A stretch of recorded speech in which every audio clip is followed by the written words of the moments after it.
जनतेचा आवाज, सत्याचा पाठपुरावा, लोकवार्ता न्यूज।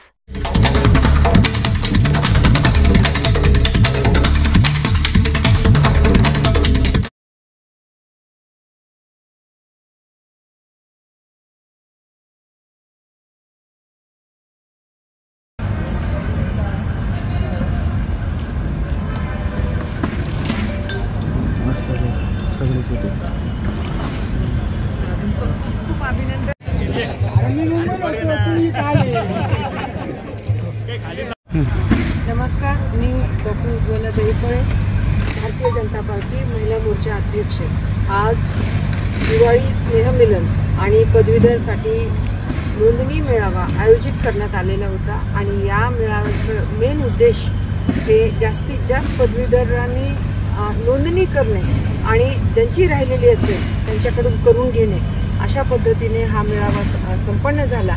आणि यामध्ये सर्व स्तरातील भारतीय जनता पार्टीचे कार्यकर्ते असतील, त्याचबरोबर समाजातील समाज बांधव असतील, या सर्वांनी अतिशय चांगला उत्स्फूर्त सहभाग नोंदवला। आणि अशा प्रकारच्या मेळाव्यामुळं नक्कीच सर्व नागरिकांच्यामध्ये आणि आमच्या कार्यकर्त्यांच्यामध्ये एक ताकद निर्माण झाली आणि उत्साह निर्माण झालेला आहे। एम.के.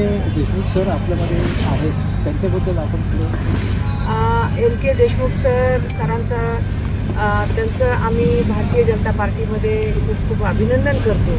आणि सरांच्या सारखं नेतृत्व म्हणजे आज ते शिक्षणाधिकारी राहिलेले आहेत आणि नक्कीच यांचा पदवीधर मतदारसंघासाठी आणि पदवीधरांच्यासाठी आम्हाला सरांचा खूप खूप सहभाग आहेच आहे, पण त्याचबरोबर ह्याचा भारतीय जनता पार्टीला फायदा होणार आहे। आणि पदवीधरांचा मेळावा आयोजित केला होता, काय सांगाल त्याबद्दल? मी मागच्या आठवड्यामध्ये भारतीय जनता पार्टीचे प्रदेशाध्यक्ष माननीय रवींद्रदादा चव्हाण यांच्या नेतृत्वात आणि त्यांच्या हस्ते भारतीय जनता पक्षात प्रवेश केला।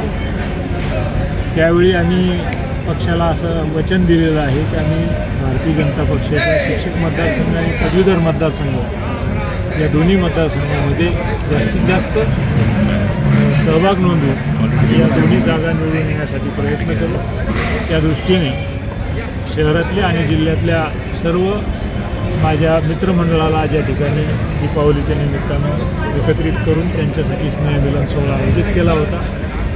यामध्ये सर्व शिक्षण क्षेत्रातली कार्यरत संस्थाचालक, मुख्याध्यापक, शिक्षक, संघटना प्रतिनिधी असं मोठं बळ या ठिकाणी एकत्र झालं आणि या सर्वांनी मिळून पदवीधर मतदार नोंदणीसाठी तयारी सुरू केलेली आहे। सर्वजण पदवीधर मतदार नोंदणी करून ही जागा भारतीय जनता पक्षाला देण्यासाठी आम्ही प्रयत्नशील आहोत। त्या नाव घेऊन आणि आज दिवाळीच्या शुभेच्छा सर्वांना दिलेल्या। सर, तुम्ही पक्षामध्ये प्रवेश करताना काही आश्वासन वगैरे दिलं आहे का पक्ष? नाही, कोणतंही आश्वासन वगैरे काही नाही।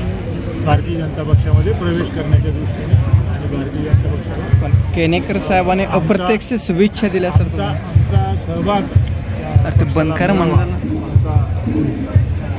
जी मंडळी आहे या सगळ्यांनी त्यात सहभागी राहू यासाठी फक्त आम्ही प्रयत्न करतो। धन्यवाद।